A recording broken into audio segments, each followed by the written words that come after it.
Hello विद्यार्थी मित्रांनो, welcome to achievers career academy. सर्व विद्यार्थ्यांचं अचिव्हर्स करिअर अकॅडमी लातूर येथे स्वागत आहे. ठीक आहे, आपण आज पाठ शिकवत आहोत रासायनिक अभिक्रिया व समीकरणे हा पाठ आपण चालू केला आहे. आपण जे काही लेक्चर्स आपले पाठीमागचे झालेले आहेत हे यूट्यूबवरती रेकॉर्डेड आहेत. ठीक आहे, रासायनिक अभिक्रिया व समीकरणे शिकत असताना सुरुवातीला तुम्हाला रासायनिक अभिक्रिया कशी होत असते, रासायनिक समीकरण संतुलित कसं करायचं असतं, तसंच रासायनिक अभिक्रिया हे कशा स्वरूपामध्ये लिहिल्या जातात त्याचे काही नियम आहेत, ते नियम आपल्याला फॉलो करायचे आहेत. तसंच रासायनिक अभिक्रियांचे जे काही प्रकार आहेत हे सुद्धा आपल्याला इथं डिस्कस करायचे आहेत. ठीक आहे, पहा मुलांनो, मूलद्रव्यांच्या आणि संयुगाच्या रेणूंचे काही प्रकार आहेत, हे कोणते कोणते आहेत. तसंच मूलद्रव्यांची संयुजा काय असते, ओके, संयुजा काय असते, तो आपण मागलच्या चॅप्टरमध्ये हे संयुजा, रेणूंचे प्रकार हे सगळं आपण डिस्कस केलेलं आहे. ठीक आहे, परत विविध संयुगाची रासायनिक रेणुसूत्रे लिहिण्यासाठी कोणती माहिती आवश्यक असते, रासायनिक संयुगाची रेणुसूत्रे जी आहेत ही कशी लिहिली जातात, हे आपण इत्थंभूत माहिती मागच्या पाठामध्ये घेतलेली आहे. तरी आज आपल्याला मूलद्रव्यांच्या सहाय्याने रासायनिक संयोग तसंच त्याची संयुगे कशी निर्माण केली जातात, कशी तयार होत असतात हे आपण डिस्कस करणार आहोत बेटा. ठीक आहे, तर पहा,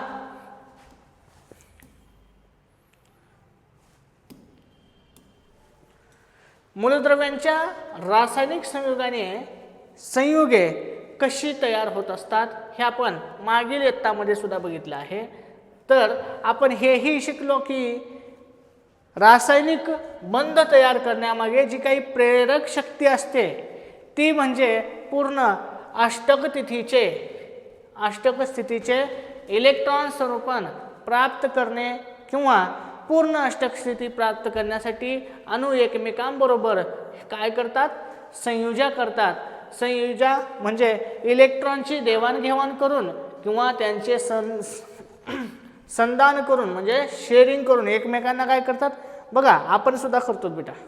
ओके, समजा एखाद्यासोबत बॉन्ड जुळवायचा असेल, ओके, तर आपण काय करतो, आपल्याला जे कमी आहे ते दुसऱ्याकडून घेतो, आपल्याकडे जर जास्त असेल तर त्याला देतो. ठीक आहे, अशा पद्धतीनं म्हणजे एकतर शेअरिंग करतो म्हणजे आपला बॉन्ड चांगल्या पद्धतीने जोडावा. ओके, आता सुरुवातीला जे काही हे सगळं आपण शिकलोत, 9वी मध्ये सुद्धा झालेलं आहे, पाठीमागलच्या चॅप्टरमध्ये सुद्धा आपलं डिस्कस झालेलं आहे या गोष्टीवर. तर आपल्याला नेमकं रासायनिक अभिक्रिया काय आहे हे आपल्याला सर्वप्रथम या पाठामध्ये शिकायचं आहे. तर बघा बेटा,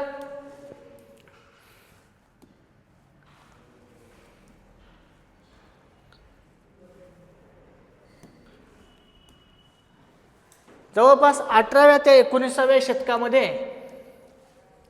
काही शास्त्रज्ञांनी 18वे ते 19व्या शतकामध्ये काही शास्त्रज्ञांनी रासायनिक अभिक्रियांच्या संदर्भामध्ये मूलभूत असे प्रयोग केले होते.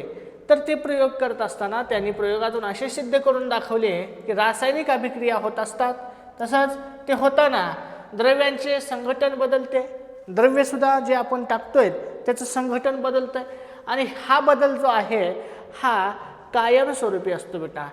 ठीक आहे, कायमस्वरूपी असतो. ह्याला उलट भौतिक बदलाच्या वेळेस केवळ द्रव्याची अवस्था किंवा रूप यांच्यामध्ये बदल होतो आणि हा बदल बऱ्याच वेळा तात्पुरत्या स्वरूपाचा सुद्धा असतो. म्हणजे पहा, द्रव्यापासून आपण काय करतोय, त्याचं स्वरूप सुद्धा बदलतोय. ओके, सॉलिड स्टेट स्थायू रूपामध्ये सुद्धा टाकतो आपण, त्याला गॅसेस रूपामध्ये सुद्धा टाकतो, है की नाही, वायू रूपामध्ये पण टाकतो.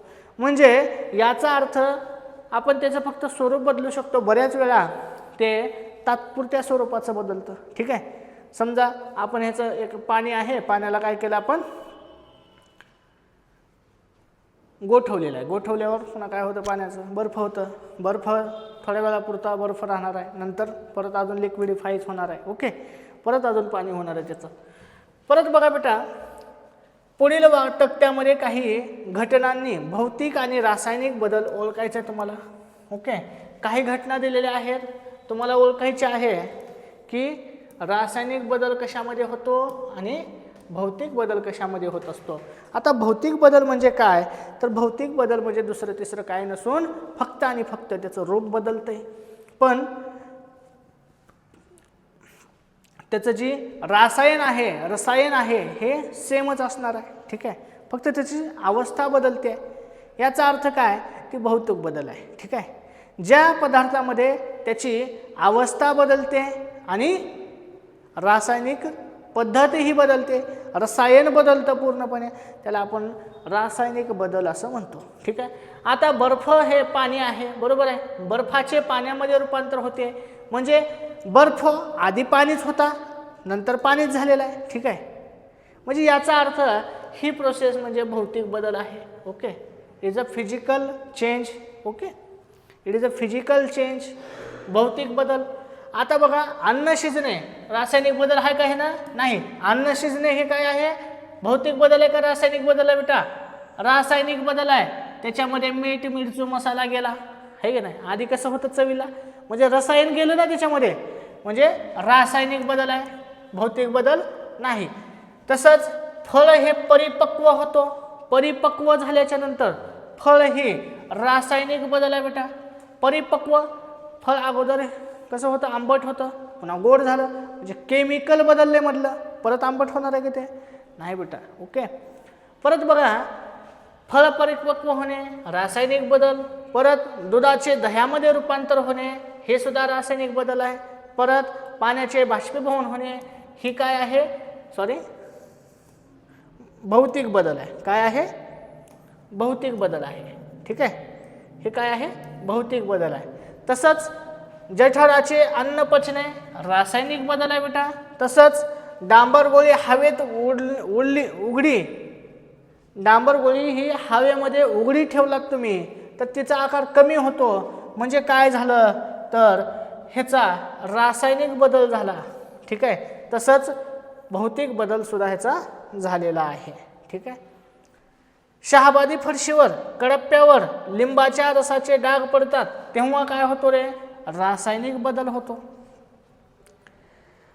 उंचीवरून पडून काचेची वस्तू फुटते, भौतिक बदल आहे बेटा, चुरा झालाय, दुसरा काही नाही, काच ती काचच राहणार आहे ना. ठीक आहे, अशा पद्धतीनं आपल्याला काही घटना दिलेल्या होत्या, आपण बघितल्या कधी काय होत आहे. ओके,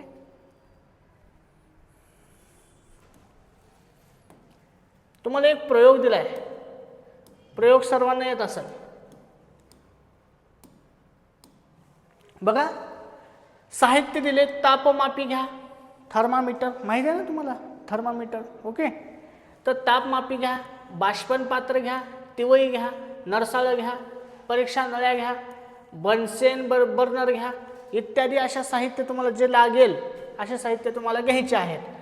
पदार्थ घ्यायचे, रासायनिक पदार्थ कोणते कोणते आहेत, तर चुनखडीचे चूर्ण घ्या, चुनखडी वापरायचे, तिथं चुरा घ्यायचा आहे, असे मोठे मोठे खडे घ्यायचे नाहीत, चूर्ण घ्या. कॉपर सल्फेट घ्या, कॅल्शियम क्लोराईड, पोटॅशियम क्रोमेट. तसंच जस्ताची तुम्हाला पूड घ्यायची आहे, पूड म्हणजे पावडर घ्यायची आहे. ठीक आहे, जस्ताची पावडर घ्यायची आहे. सोडियम कार्बोनेट, तसंच थॅलिक अनहायड्राईड इत्यादी असे तुम्हाला रसायन घ्यायचे आहेत. हे रसायन घेतल्याच्या नंतर तुम्हाला कृती दिली आहे. खाली कृतीमध्ये तुम्हाला सांगितलं आहे की खाली दिल्याप्रमाणे 1 ते 5 ह्या कृती करायच्या आहेत, म्हणजे स्टेप बाय स्टेप तुम्हाला 4-5 कृत्या करायच्या आहेत.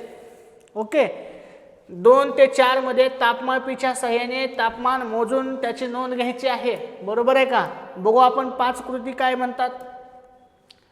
हे सगळं आपण बर्नल वगैरे घेतले, बनसन बर्नल वगैरे. ठीक आहे, ह्याच्यानं आपण हिट करतो ह्याला. ठीक आहे, आणि हे काय आहे, बाऊल आहे. ठीक आहे, ह्याच्यामध्ये आपण चुनखडी टाकले, चुनखडीची चुरा टाकलाय, चुरा. बरोबर आहे का? परत मस्तपैकी आपण ह्याला हिट करतोय सध्या. परत बघा, बाष्पन पात्रामध्ये 1 चमचाभर चुनखडी घेतला, घेतला का चुनखडीला आपण CaCO3 म्हणतो. ओके, चुनखडी घेतली, त्याला मोठ्या निळ्या ज्योतीने भरपूर उष्णता द्यायची. निळी ज्योत माहिती आहे ना गॅसची कशी असते रे, निळी ज्योत असते. काय आपण असं काय टेंबा करायचं नाही रॉकेलचा वगैरे. ओके त्याला काय करायचं आहे, गॅसची जी नळी आहे त्या नळीतून निळा जो उष्णता आहे, निळी हीट द्यायची आहे. परत निळ्या ज्योतीने भरपूर उष्णता द्या, जेणेकरून ही काय होईल रे, ह्याला उष्णता लागली पाहिजे. कशाला, चुनखडीला. ठीक आहे. कॉपर सल्फेटच्या CuSO4 कॉपर सल्फेटच्या द्रावणामध्ये जस्ताची पूड म्हणजे झिंक दष्ट, धूळ होती ना, मी म्हणलं होतं पावडर घ्या, जस्ताची पूडमध्ये टाका. कुठं, कॉपर सल्फेटच्या द्रावणामध्ये टाकल्यानंतर बेरियम सल्फेटच्या द्रावणामध्ये पोटॅशियम क्रोमेटचे बेरियम सल्फेटच्या द्रावण, 2 द्रावण तयार करतो बेटा आपण. कोणते, कॉपर सल्फेटचं एक द्रावण आहे, बेरियम सल्फेटचं एक द्रावण आहे. म्हणजे ह्यांना बाजूला काय करायचं आहे, मिसळायचे चांगल्या पद्धतीनं. तसंच कॅल्शियम क्लोराईडच्या द्रावणामध्ये सोडियम कार्बोनेटचे द्रावण घाला. म्हणजे कॅल्शियम क्लोराईड जो आहे हा आपल्याला बाजूला करून त्याचं एक द्रावण बनवायचे. म्हणजे किती द्रावण झाले, 3 द्रावण तयार झाले इथं. ठीक आहे. त्याच्यामध्ये कॅल्शियम क्लोराईडमध्ये आपल्याला काय टाकायचे आहे, सोडियम कार्बोनेट टाकायचे आहे. या बाष्पनपत्रामध्ये थॅलिक अनहायड्राईड घ्या.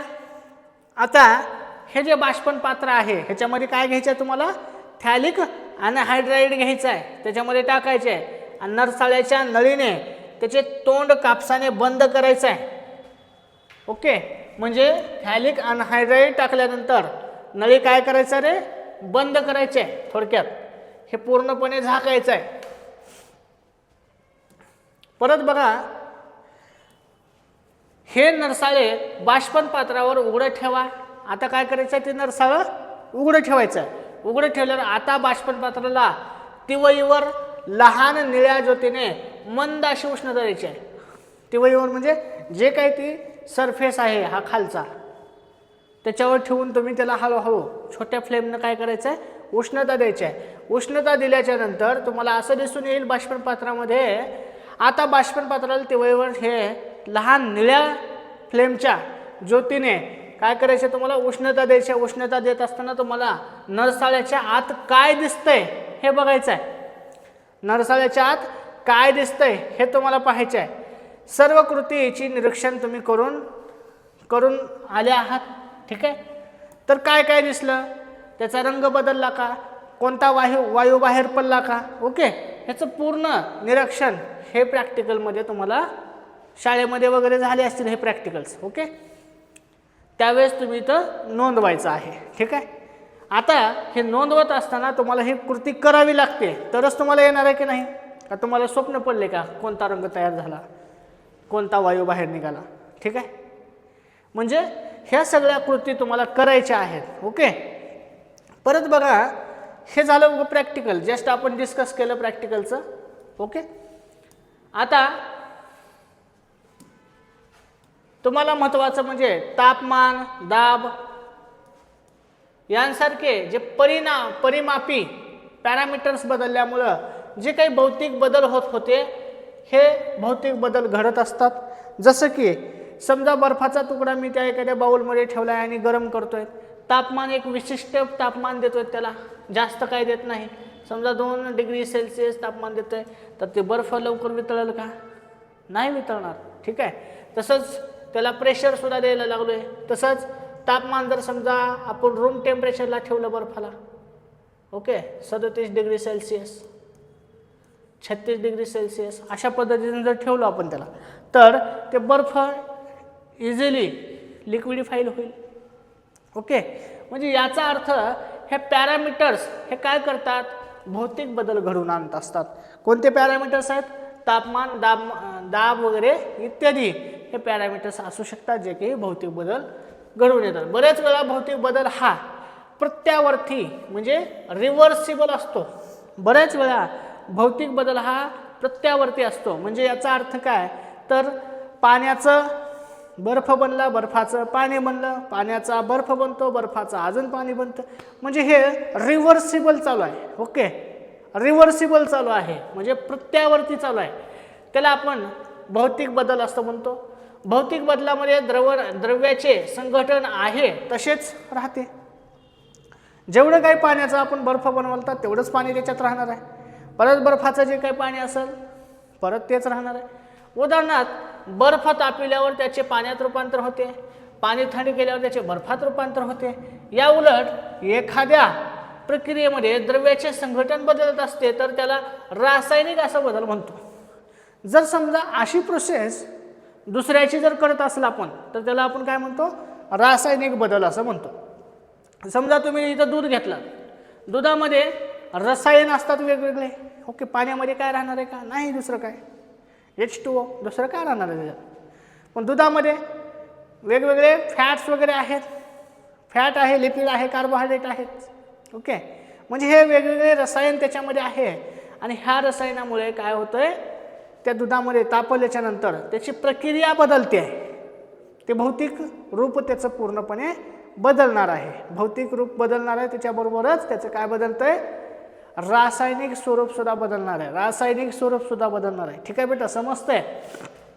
परत जेव्हा एखादी प्रक्रिया किंवा घटना म्हणजे रासायनिक बदल आहे असे आपण म्हणतो तेव्हा संबंधित द्रव्यात काही रासायनिक अभिक्रिया ह्या घडत असतात.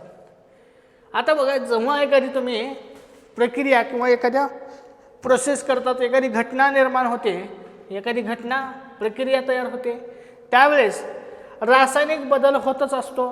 तसंच रासायनिक बदल जरी समजा नाही झाला एखाद्या वेळेस तर भौतिक बदल का होणार, होतच असतो. ठीक आहे. रासायनिक अभिक्रिया म्हणजे अशी प्रक्रिया असते की जी घडताना काही पदार्थांमधील रासायनिक बंधांचे हे काय होते, विभाजन होत असते आणि नवीन रासायनिक बंध तयार होत असतात. ओके, म्हणजे दुधामध्ये पाणी मिसळणे. ठीक आहे, दुधामध्ये पाणी मिसळणे, नवीन बंध तयार झाला का नाही, पाणी सुद्धा त्या दुधामध्ये मिक्स झाला. ओके,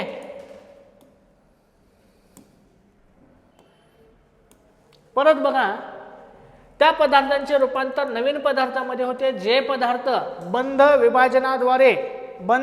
विभाजनाद्वारे रासायनिक अभिक्रियेमध्ये सहभागी होतात त्याला आपण काय म्हणतो, अभिक्रियाकारके असं म्हणतो. ठीक आहे, आणि किंवा अभिक्रियाकारक सुद्धा आपण म्हणतो. अभिक्रियाकारके किंवा अभिक्रियाकारक असं म्हणतो. याला उलट रासायनिक अभिक्रियेचा परिणाम म्हणून आपण नवीन बंध तयार होऊन जे पदार्थ नव्याने तयार होतात त्यांना आपण उत्पादिते असं म्हणतो. समजा बेटा, मी तुम्हाला काही जणांना सांगितलं होतं अभिक्रियाकारके हे एकापेक्षा जास्त असू शकतात. ओके, जसं की मी तुम्हाला सांगितलं होतं चहा तयार करायचे म्हणजे आपल्याला उत्पादिते काय बनवायचं रे, छान असा चहा बनवायचा आहे. ओके, मग चहा बनवत असताना असंच बनवायचं ना, ॲरो करायचा, काय बनवायचं आपल्याला, शेवट चहा बनवायचे. मग काय काय टाकावं लागेल, म्हणजे काय काय अभिक्रियाकारके वापरावं लागतील आपल्याला. हां, H2O घ्यावं लागेल आपल्याला, बरोबर आहे, पाणी घ्यावं लागतं का नाही. हां, परत ह्याला आपण वर्ड फॉर्मॅटमध्ये लिहू. वर्ड फॉर्मॅट अंकामध्ये लिहून टाक, शाब्दिक उदाहरणामध्ये लिहून टाकू. हां, पाणी, तसंच चहा पावडर, हां, दूध पण लागेल ना, दूध, अजून हां अजून काय लागेल, साखर, बरोबर आहे का. तेव्हा काय होईल, चहा तयार होईल. प्लस अजून चहा तयार झाल्याच्या नंतर अजून काहीतरी तयार होते बेटा, काय होतो रे, बाष्प तयार होतो, बाष्प. हां, आणि हे बाष्प तयार झाल्यावर बाष्पला वर आपण ॲरो लिहू शकतो.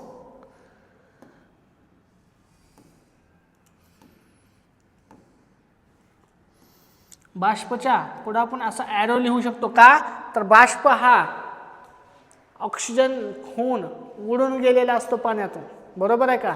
म्हणजे अशा पद्धतीने आपण काय करतो, हे उदाहरण लिहित असतो. जसं की उदाहरणामध्ये कोळशाचे हवेच्या उपस्थितीत ज्वलन होऊन कार्बन डायऑक्साईड सुद्धा आपण बाहेर सोडतो, ठीक आहे, आपण म्हणजे कोळशाचं सुटतं, ठीक आहे. आणि ही एक रासायनिक अभिक्रिया आहे. समजा कोळसा आहे, कोळशाचं काय कार्बन डायऑक्साईड हे कोळसा जेव्हा आपण जाळतो त्यावेळेस त्याचं कार्बन डायऑक्साईडचं प्रमाण हे हवेमध्ये निघून जात असतं. ही सुद्धा एक रासायनिक प्रक्रिया, जसं आपण चहा बनवला तसं, ठीक आहे. या अभिक्रियेमध्ये कोळसा हा कार्बन आहे तर ऑक्सिजन हा हवेत जातो, असं अभिकारक आहेत. तर कार्बन डायऑक्साईड हे त्याचं काय असणार आहे, उत्पादित असणार आहे. ओके, कार्बन प्लस ऑक्सिजन असणार आहे, ठीक आहे, बरोबर. ओके, 2 ऑक्सिजन प्लस कार्बन काय होईल, उत्पादिते काय तयार होईल,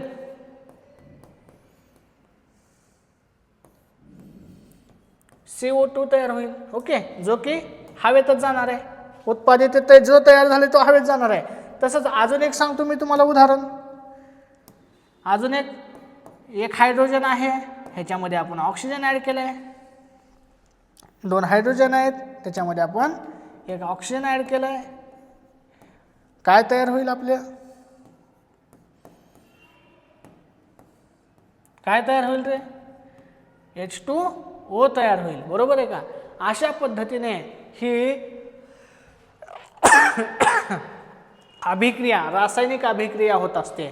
म्हणजे हायड्रोजन आणि ऑक्सिजन याचं काय झालंय, संयोग तयार झालाय. संयोग तयार होऊन काय होतोय, उत्पादित काय मिळतोय आपल्याला, H2O मिळतोय. ठीक आहे बेटा, इथपर्यंत तुम्हाला सर्वांना समजलं असेल. रासायनिक अभिक्रिया दर्शवण्यासाठी रासायनिक समीकरण कसं लिहितात हे तुम्हाला सांगितलेलं आहे. समीकरण कसं लिहायचं समजलं. पुढे आपण स्टेप बाय स्टेप कशा पद्धतीनं समीकरण लिहिलं जातं हे सुद्धा आपल्याला शिकायचं आहे. ठीक आहे, स्टेप बाय स्टेप कशा पद्धतीनं समीकरण लिहिलं जातं हे सुद्धा आपल्याला शिकायचं आहे. तर सर्वांनी लक्ष द्यायचं आहे, काळजीपूर्वक लक्ष द्यायचं आहे. समजा रासायनिक समीकरणे हे कसे असतात, तर बघा प्रथम रासायनिक अभिक्रिया आपण बघूयात. ओके, एक रासायनिक अभिक्रिया सांगितलेली आहे. काय केलंय, कृती दिलेली आहे. कृती 2 मध्ये कॉपर सल्फेटच्या निळ्या रंगाच्या द्रावणामध्ये जस्ताची पूड टाकली. ओके, जस्ताची पूड टाकली. आपण बघितलं होतं ना वरी एक प्रयोग घेतला होता. 2 नंबरचा जे पॉईंट होता त्याच्यामध्ये कॉपर सल्फेटच्या द्रावणामध्ये जस्त आपण टाकलं, जस्ताची पूड टाकली, पावडर टाकली. झाल्यावर जस्ताची पूड टाकल्यामुळं काय झालं, त्याचं रूपांतर हे झिंक सल्फेटमध्ये झालं. कशामध्ये झालं, झिंक सल्फेटमध्ये. म्हणजे रंगहीन द्रावण तसेच लालसर रंगाचे तांब्याचे कण तयार होतात. ही रासायनिक अभिक्रिया पुढील प्रमाणे संक्षिप्त रूपामध्ये मांडता येते. आता आपण संक्षिप्त रूपामध्ये ह्याला मांडून टाकू. रसायन कसं तयार झाले माहीत झालं आपल्याला, पण त्याला संक्षिप्त रूप कसं द्यायचं हे बघूयात आपण. आपण आधी काय केलं रे, कॉपर सल्फेटचं द्रावण घेतलं. कशामध्ये द्रावण होतं, पाणीच होतं ना सोबत, म्हणून आपण इथं जलीय द्रावण असं म्हणलेलं आहे. ठीक आहे, आणि कॉपर सल्फेटचे जे द्रावण आहे त्याच्यामध्ये आपण जस्ताची पूड टाकली किंवा भुकटी टाकली, पावडर टाकली. ओके, हे टाकल्याच्या नंतर तयार काय झालं रे,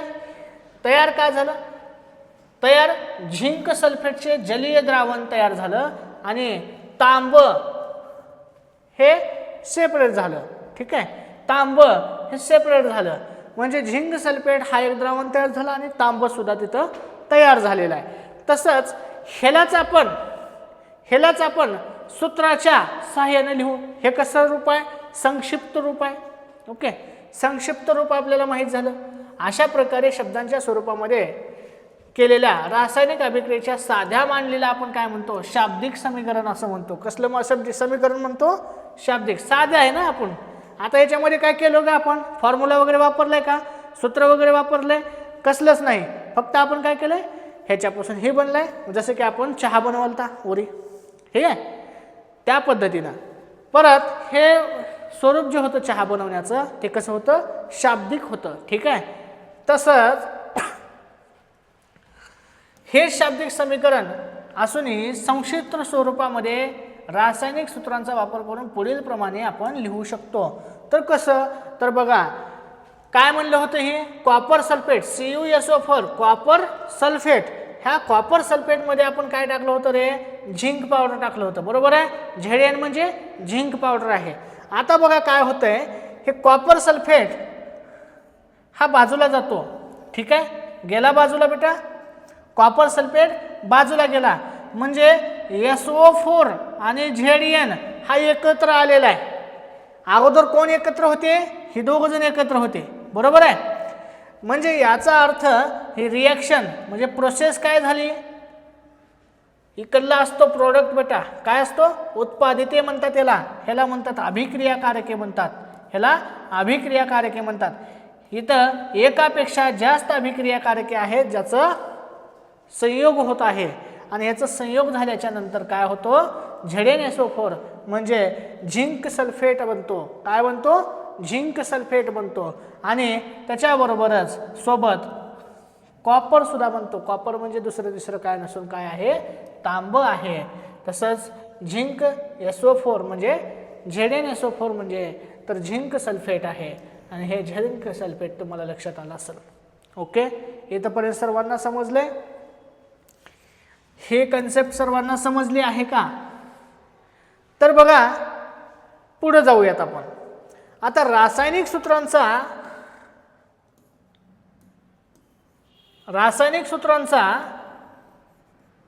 वापर करून रासायनिक अभिक्रियेच्या संक्षिप्त रूपात मांडणीला, जे काही संक्षिप्त रूप केलेले आहे त्या मांडणीला रासायनिक समीकरण असं म्हणतो आपण, ठीक आहे.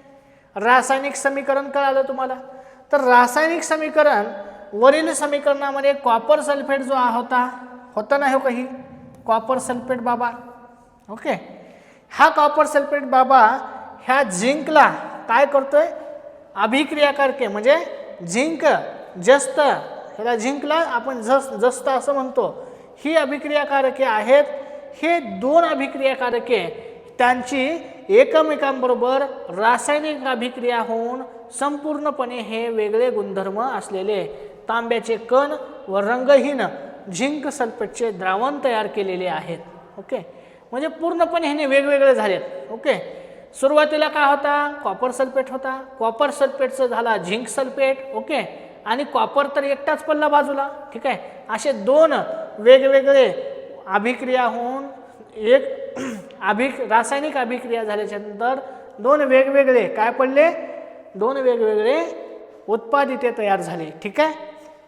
परत बघा ZnSO4 ही उत्पादिते तयार होतात. तसंच अभिक्रिया होताना झिंक आणि ZnSO4 हे उत्पादिते तयार झाले, आणि जे काही अभिक्रिया होत होती या अभिक्रियाकारकामधील आयनिक बंधाचे विभाजन होते, आणि विभाजन झाल्यावर ZnSO4 ह्या उत्पादितातील आयनिक बंध हे अभिक्रिया होताना तयार होत असतो. म्हणजे आता काय झालं, CuSO4चं आयनिक बंध जे होतं हा Zn पेक्षा काय होता, कमजोर होता, आणि ह्या Zn काय केला, जो आयनिक बंध SO4 सोबत होता त्याला अट्रॅक्ट केला, अट्रॅक्ट करून काय केला, स्वतःकडे खेचला, आणि त्यानं एक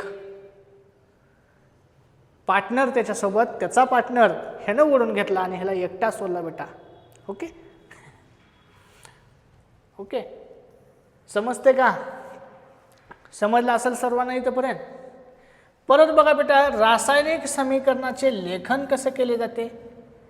ओके, रासायनिक समीकरणे लिहिले कसे जातात, रासायनिक समीकरणे लिहिले कसे जातात. रासायनिक समीकरणे लिखनाचे हे जे प्रकार आहेत हे प्रकार सुद्धा तितकेच महत्त्वाचे आहेत, ठीक आहे. तर बघा, रासायनिक समीकरण लिहित असताना अभिक्रियाकारके हे डाव्या बाजूला लिहायचे,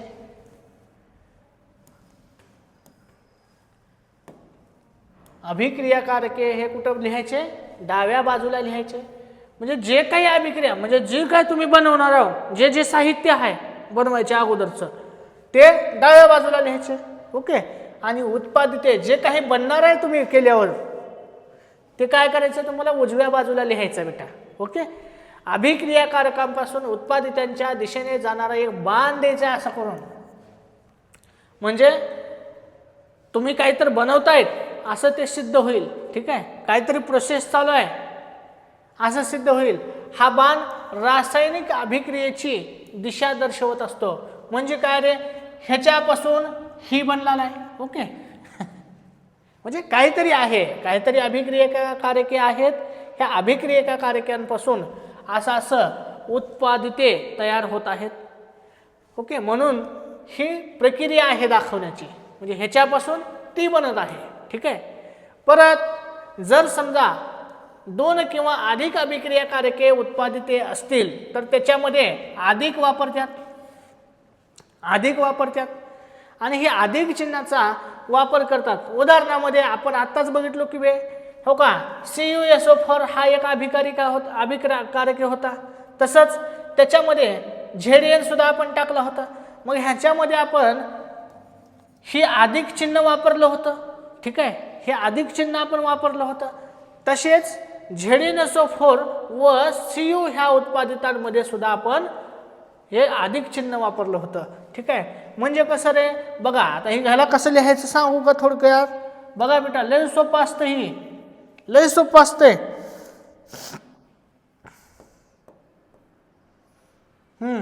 लक्ष द्या. CuSO4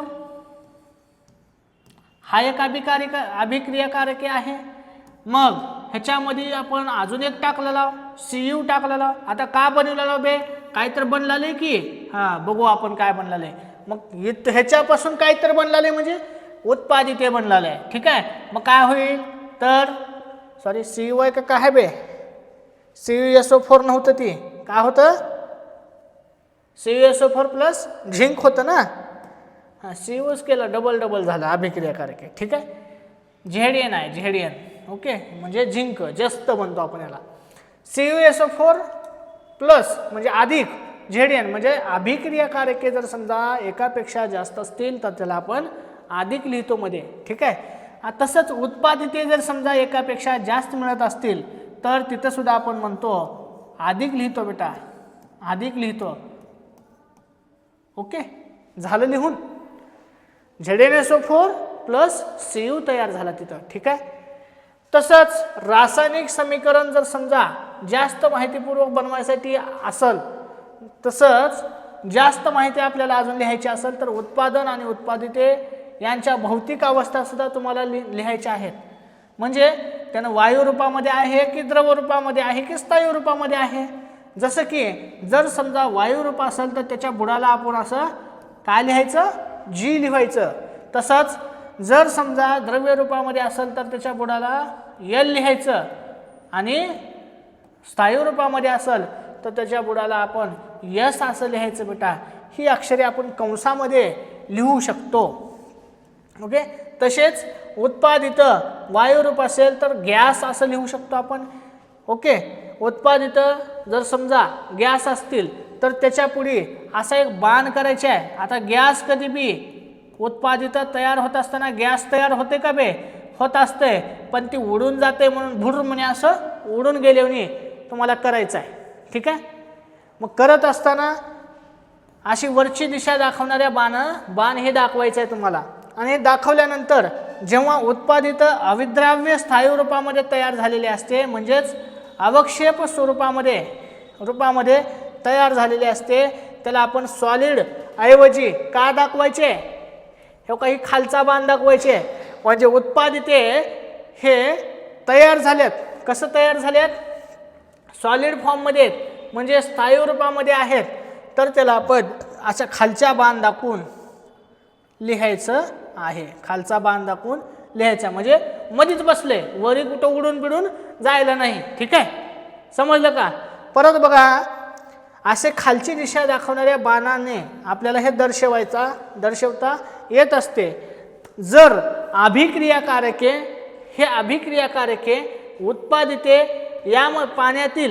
उत्पादिते पाण्यातील द्रवणांच्या रूपामध्ये असेल तर त्याला आपण जलीय द्रावण असं म्हणतो. त्याच्या पुढं ॲक्वियस सोल्युशन आपण म्हणत असतो बघा. ॲक्वियस अशी अक्षरे कंसात लिहून त्यांची जलीय द्रावणांची अवस्था दर्शवत असतात. जलीय म्हणजे लिक्विड जर असेल तर, आहे की नाही, लिक्विड जर असेल तर त्याला आपण ॲक्वियस असं लिहितो. आता ॲक्वियस हे एल का बरं लिहित नाहो तिथं, कारण उत्पादितेच्या पुढे आपण काय लिहित आहोत, ॲक्वियस लिहित असतो. ठीक आहे, उत्पादितांच्या पुढे ॲक्वियस लिहित असतो. ठीक आहे, एवढं कळालं कसं कसं काय काय लिहायचं ते. यानुसार 2चे पुनर्लेखन आपण करूयात. वरी जे आपण केलं होतं त्याचंच आपण डबल लिहायचं आहे. पण कसं कसं लिहायचं आहे, तर ही सगळे जे काही अजून अधिक माहिती आपल्याला द्यायची आहे त्याच्याबद्दल, ठीक आहे, अधिक माहिती द्यायची आहे, तर ह्या अधिक माहितीला आपण ॲड केलेलं आहे ह्याच्यात. ओके, आता CuSO4 हा कसा होता रे बेटा, तर हा ॲक्वियस होता, म्हणजे लिक्विडच होता की, है की नाही. मग हा लिक्विड होता. झिंक हा कसा होता, पावडर होतं. पावडर म्हणजे काय असणार आहे, सॉलिड आहे ना. हां, मग आपण काय केलं, स्थायू आहे म्हणून यस लिहिलो, सॉलिड लिहिलो. मग ZnSO4 म्हणजे SO4 हा Zn सोबत गेला. ओके, Zn कसा होता अगोदर, सॉलिड होता इथं, बरोबर आहे का, Zn सॉलिड होता. Zn गेला SO4 सोबत, झाला काय, ॲक्वियस झाला, म्हणजे लिक्विड झाला थोडक्यात. ओके, लिक्विड झाला. आणि त्याच्यानंतर Cu का झाला, Cu हा सॉलिड झाला. ओके, समजते का. अशा पद्धतीने आपण पूर्ण माहितीनुसार सुद्धा आपण हे समीकरणे लिहू शकतो. ओके, समीकरणे अशा पद्धतीने आपण लिहू शकतो. सेमच समीकरणे आहेत, समीकरणे तुम्ही बदलू सुद्धा शकता. ठीक आहे, जर समजा ह्या रासायनिक अभिक्रिया घडवण्यासाठी जे काही बाहेरून उष्णता देत असतो आपण, जसं की आपण कॅल्शियम कार्बोनेट वापरला होता. ह्या कॅल्शियम कार्बोनेटला जेव्हा आपण चुनखडीला तापवत होतो ना, म्हणजे आपण त्याला बाहेरून उष्णता देतोय. तर बाहेरून उष्णता देत असताना फक्त जिथं कुठं बाहेरून उष्णता दिली आहे त्याला हे असलं त्रिकोणवरी काढायचं आहे. हे त्रिकोण दुसरं तिसरं काय नसून काय आहे, हीट आहे. म्हणजे आपण उष्णता दिलो, कधी ही प्रोसेस होत असताना ह्याला एक उष्णता दिला म्हणून आपण एवढंच आपण तिथं मेन्शन करायचं असतंय. ठीक आहे, बघा, कॅल्शियम कार्बोनेट CaCO3 हा सॉलिड आहे, सॉलिड लिहिला. मग ह्याला उष्णता देऊ आपण भांड्यामध्ये टाकून, हो का, दिली उष्णता, दिली का, हो का, इथं दिली उष्णता. ठीक आहे, ही त्रिकोणवरी लिहायचं, ह्याचा अर्थ काय आहे, उष्णता दिली आहे बेटा. तर ही उष्णता दिल्याच्या नंतर CaO तयार झाला. का झाला, CaO कॅल्शियम ऑक्साईड तयार झाला. आणि कार्बन डायऑक्साईड हा काय झाला, हे काही बाण दाखवले, बाण दाखवले. हा कार्बन डायऑक्साईड गॅस आहे की नाही, म्हणून हा बाण दाखवते. मग ही का झाला, भरून उडून गेला. ठीक आहे, समजलं का. ओके, अशा पद्धतीने पूर्ण माहितीनुसार आपल्याला लिहायचं आहे. आता ही लिहिल्याच्या नंतर परत म्हणते कॉपर सल्फेटचे जे काही द्रावण आहे जस्ताची पूड त्याच्यामध्ये अभिक्रिया होऊन उष्णता सुद्धा बाहेर फेकत असते. ते आपण कसं दर्शवायचं, जेव्हा आपण CuSO4 मध्ये हे जे द्रावण आहे ह्याच्यामध्ये झिंक आपण ॲड करतो बेटा, झिंक आपण ॲड करतो. ठीक आहे, मिसळतो, तेव्हा ZnSO4 तयार होतो, झिंक सल्फेट तयार होतो, तसंच कॉपर तयार होते. ठीक आहे, आणि उष्णता बाहेर पडते. म्हणजे ही केमिकल मिक्स करत असताना समजा तुम्ही CuSO4 घेतल्यावर झिंक त्याच्यामध्ये टाकलो, झिंक टाकल्याच्या नंतर ZnSO4 तयार होते आणि कॉपर सुद्धा तयार होते. त्याच्याबरोबर एक उष्णता म्हणजे गरमपणा, त्याच्यातले हीट बाजूला निघून जाते, निघते का नाही.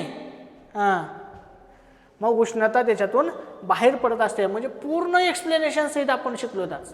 ओके, समजलं असेल सर्वांना. काही अभिक्रिया घडून येण्यासाठी विशिष्ट तापमान लागतंय, तसंच विशिष्ट प्रेशर लागते, दाब लागतं, उत्प्रेरके लागतात, इत्यादी अटींची पूर्तता होणे हे आवश्यक असते. आणि अशा अटी अभिक्रिया दर्शक बाणाच्या खाली किंवा वर दर्शवताना, उदाहरणामध्ये वनस्पतीचं तेल असू द्या त्याला, तसंच निकेल हे उत्प्रेरक घेऊ आपण. निकेल काय आहे, Ni, निकेल हा उत्प्रेरक आहे. याच्या सानिध्यात हायड्रोजन वायूबरोबर अभिक्रिया होऊन वनस्पतीचं तूप तयार होते. हे पुढील प्रमाणे कसं लिहायचं तर बघू आपण कसं लिहायचं. हो का दिले इथं म्हणजे वेगवेगळ्या स्टेपनं वनस्पती तेल हे कसं आहे रे लिक्विड आहे. लिक्विड आहे का एल लिहिले का पुढे लिक्विड आहे. मग H2 हा काय आहे गॅस आहे सगळ्याला माहीत असेल नाही. हायड्रोजन हा गॅस आहे आणि ह्याला टेम्परेचर किती दिले रे बाबांनो ह्याला विशिष्ट अशी टेम्परेचर दिले जेव्हा 60 डिग्री सेल्सिअसच तापमान द्यावं लागते ह्याला. आता 60 डिग्री सेल्सिअस तापमान देत असताना ह्याला अजून एक ह्याच्यामध्ये निकेल टाकावं लागेल. निकेल आहे की नाही उत्प्रेरक आहे. निकेल टाकून का झालं मग तयार वनस्पती तूप तयार झालं. वनस्पती तेलाचं रूपांतर वनस्पती तुपामध्ये झालं. समजलं का सगळ्यांना समजलं इथपर्यंत. तर इथं आपण थांबूयात बेटा. ओके ह्याच्या पुढचा भाग खूप इंटरेस्टिंग आहे. आता तर चॅप्टरला सुरुवात झाली आपल्याला आता तर माहीत झालं की कसं लिहायचं. ओके कसं लिहायचं असतंय रासायनिक समीकरणे कसं लिहायची असतात हे आत्ता आपल्याला माहीत झालं. ठीक आहे येणाऱ्या लेक्चर्समध्ये अजून इंटरेस्टिंग पॉईंट आहेत. कोणत्या कोणत्या रिॲक्शन्स असतात टाइप्स ऑफ रिॲक्शन आपल्याला शिकायचे आहे. ओके तर थँक्यू बेटा सर्वांना.